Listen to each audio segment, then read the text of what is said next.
అందరికీ నమస్కారం అండి. Welcome to Lalitha Yamini blogs. అందరూ ఎలా ఉన్నారండి? నేను చాలా బాగున్నాను. మీరు చాలా బాగుండాలని మనస్ఫూర్తిగా అమ్మవారిని కోరుకుంటున్నాను. ఈరోజు ఒక మంచి వీడియోతో అయితే ముందుకైతే వచ్చేసానండి. వరాహి మాత నవరాత్రులు వస్తున్నాయి కదండి. వరాహి అమ్మవారి నవరాత్రులు వస్తున్నాయి కదండి. జూన్ 25వ తారీఖు నుంచి మొదలవుతున్నాయి. జూలై 4 వరకు అమ్మవారి నవరాత్రులు జరుగుతాయి కదండి. ప్రతి ఒక్కరూ కూడా అమ్మవారిని ఆరాధించండి. అమ్మవారిని ఆరాధిస్తే మనకి ఎలాంటి హాని తలపెట్టాలన్నా, మనపై ఎలాంటి చెడు ప్రయోగాలు, అలాగే వారాహి దేవి నవరాత్రులు చెయ్యొచ్చా చేయకూడదా అని చాలా మంది చాలా రకాలుగా భయభ్రాంతులకు గురయ్యి చాలా మంది భయపడుతూ ఉంటారండి. అలాంటి భయాలు ఎప్పుడూ పడొద్దండి.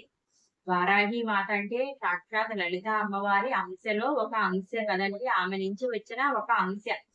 నేను అనే ప్రజ్ఞ అంటే ఎవరంటే వారాహి మాతే కదండి. మీకు వారాహి మాత నిర్భయంగా ఆ వారాహి అమ్మవారి నవరాత్రులు అయితే చేసుకోవచ్చండి. ఎటువంటి భయం అయితే పడొద్దు. ఎందుకంటే మేము చేశాము. ఆ ఇంట్లో కూడా నేను వారాహి మాత పూజ చేశానండి. ఇదివరకి మాకు ఎక్కువగా శత్రువులు ఉండేవారు. ఆ అమ్మవారిని ఎప్పుడైతే ఆరాధించామో మాకు శత్రువుని నాశనం చేసిందండి. మా దరిదాపుల్లో కూడా శత్రువులు రావాలంటే ఎంతో భయపడుతున్నారు. చాలా రకాలుగా కూడా మేము ఇబ్బందులు ఎదుర్కొన్నాము.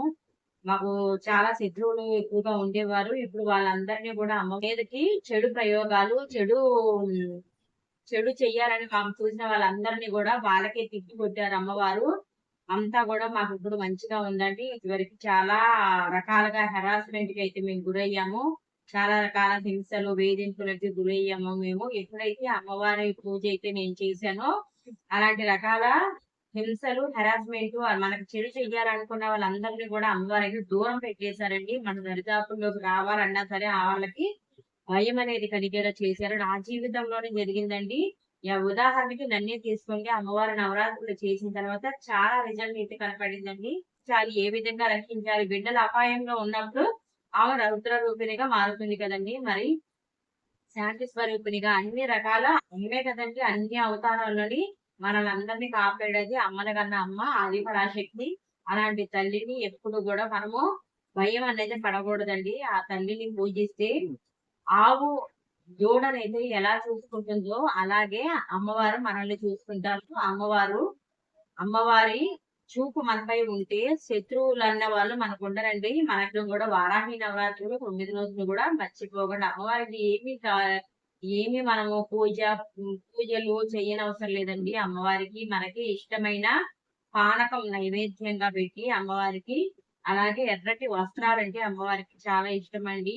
9 రోజులు కూడా అమ్మవారిని 2 పూట్ల ఆరాధన చేసి 2 పూట్ల సాంబ్రాణి ధూపం అయితే వేయండి. అమ్మవారికి చాలా ఇష్టం వారాహి మాతకి.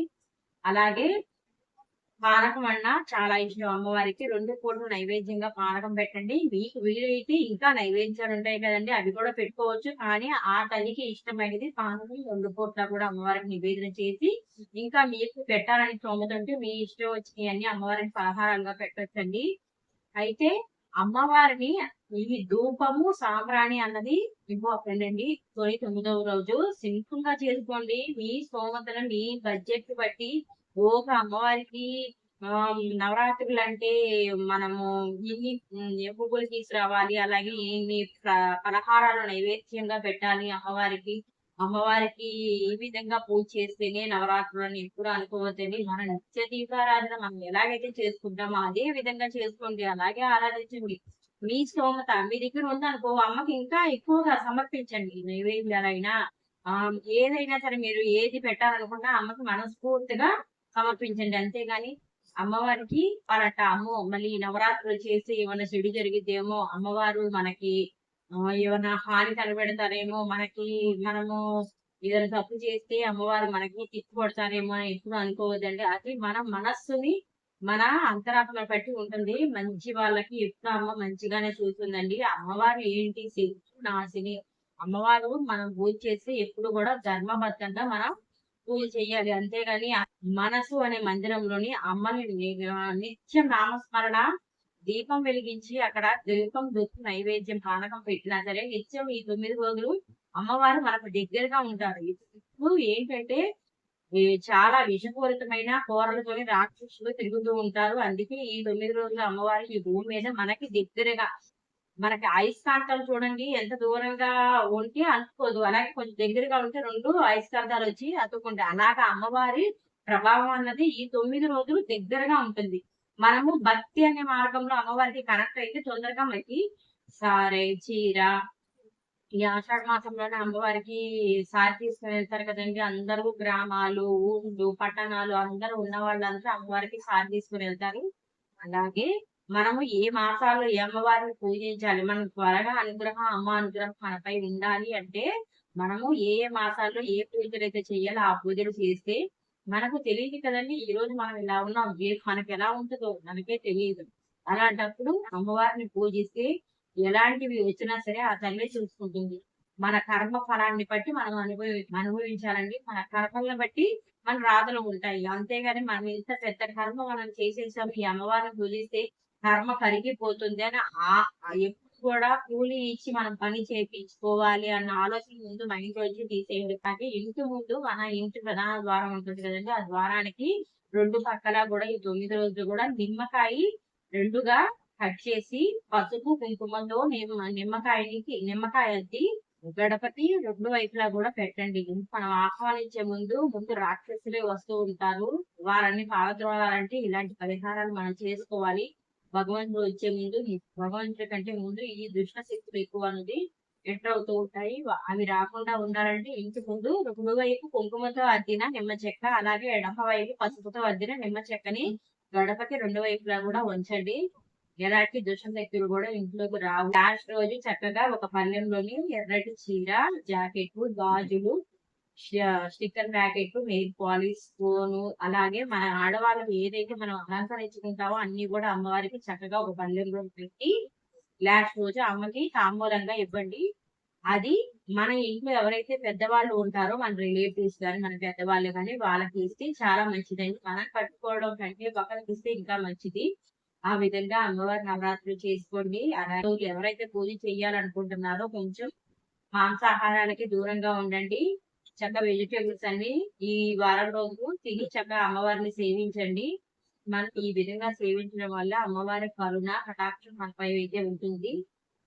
వారాహి అమ్మవారి పూజ ప్రతి ఒక్కరూ చేసుకోండి. ఎలా ఉంటుందో తెలియదు. ఎల్లుండి ఎలా ఉంటుందో తెలియదు. 10 రోజుల తర్వాత ఎలా ఉంటుందో మనకు తెలీదు. ఒక వారం తర్వాత ఎలా ఉంటుందో తెలీదు. నెల తర్వాత, సంవత్సరం తర్వాత మన జీవితం ఎలా ఉంటుందో తెలీదు.